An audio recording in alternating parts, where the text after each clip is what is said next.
Hello. Would you like to see something that doesn't normally get a mention in the tourist guides? It's, just up here.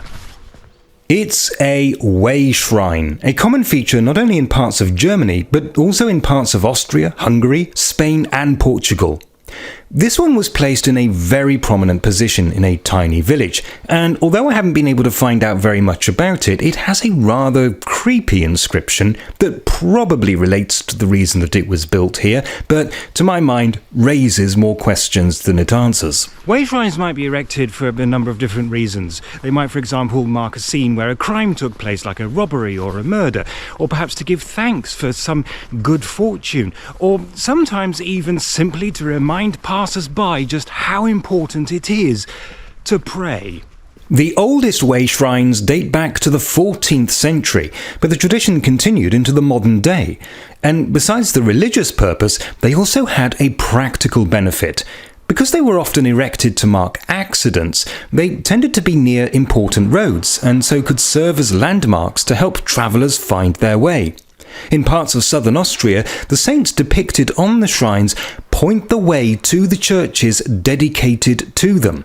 And where there is a church, there's a village.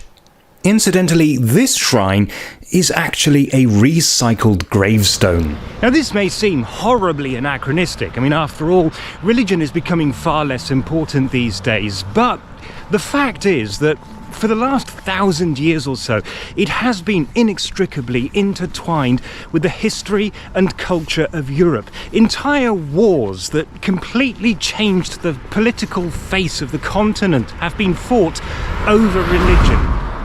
And so perhaps it's not such a bad thing that even if the Christian religion disappears altogether, we still have these ancient monuments to remind us of how we got to where we are.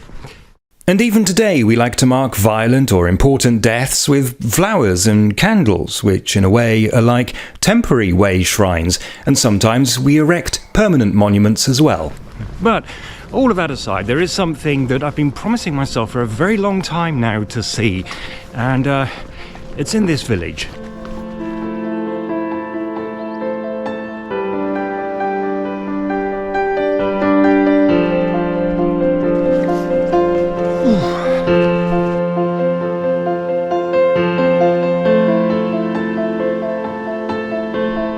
Well, it's good exercise.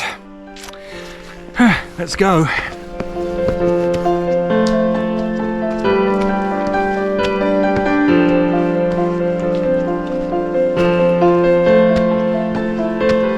Oh, it's actually not that far.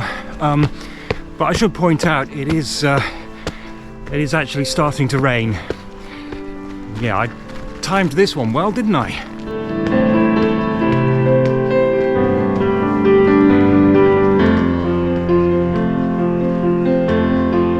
This is a grotto dedicated to Our Lady of Fatima, that is, a vision of Mary, the mother of Jesus, as experienced by a group of children in 19th century Portugal. It serves as a kind of open-air chapel and was built in 1949 by the owner of a local sawmill. Hidden away in the trees is a small wooden bell tower that houses a bell which has its own history. Made in 1697, it was confiscated by the Wehrmacht in 1940 to help with the war effort, but survived and was later found in Hamburg and returned to the village. This grotto was in fact built partly as a memorial to village residents who fought and either died or went missing in the Second World War. It's a difficult subject, given that these men fought for one of the most notorious dictators of all time, but whether they were forced against their will or genuinely believed in the cause they were fighting for, the fact remains that these were fathers, brothers and sons who were sent to war and never returned. I counted 31 names. Even today the village has a population of less than 600. In those days, it was probably closer to 300, and there can't have been a single family that didn't lose a relative. And I think that's important. Even if the religious symbolism is no longer relevant to most of us, many of these shrines were erected to remind us of something important. So it's a shame really that I didn't find out more about that first one that I showed at the start of this video.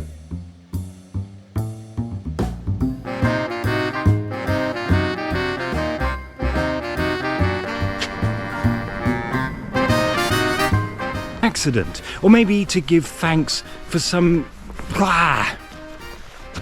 Shrines might be erected for a number of different reasons. They could be to mark some... oh god.